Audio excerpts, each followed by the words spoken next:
Doncs qui sap si amb un dron s'hauria pogut localitzar abans aquest abocador de pneumàtics, una eina que els agents rurals precisament han incorporat per vigilar el massís de Montserrat i els ha facilitat molt la feina.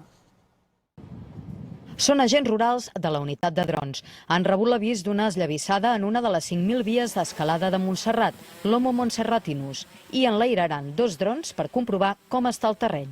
Els aparells de seguida capten imatges de la zona afectada.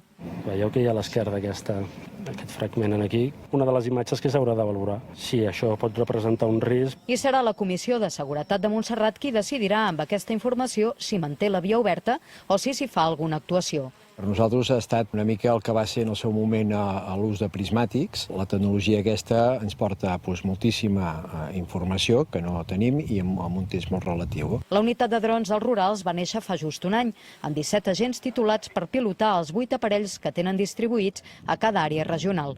I poden acoplar càmeres amb zoom o tèrmiques per fer censos d'animals, seguiments de fauna o per seguir la caça i la pesca furtives. Aquest aparell ens permet molt localitzar llocs on s'acostumen a ficar. Enxampem més gent, des que amb menys esforços i amb menys temps de dedicació agafes més infractors. Hem pogut observar situacions de fauna difícilment observables pels mitjans que fins ara teníem i molt més fàcilment localitzables amb els drons. Els drons també els estan sent molt útils per comprovar la nidificació d'aus a diferents punts de Catalunya. Per exemple, aquí mateix a Montserrat, on hi ha una important colònia de falcó peregrí, i aquesta primavera han pogut comprovar que la majoria de nius han tirat endavant.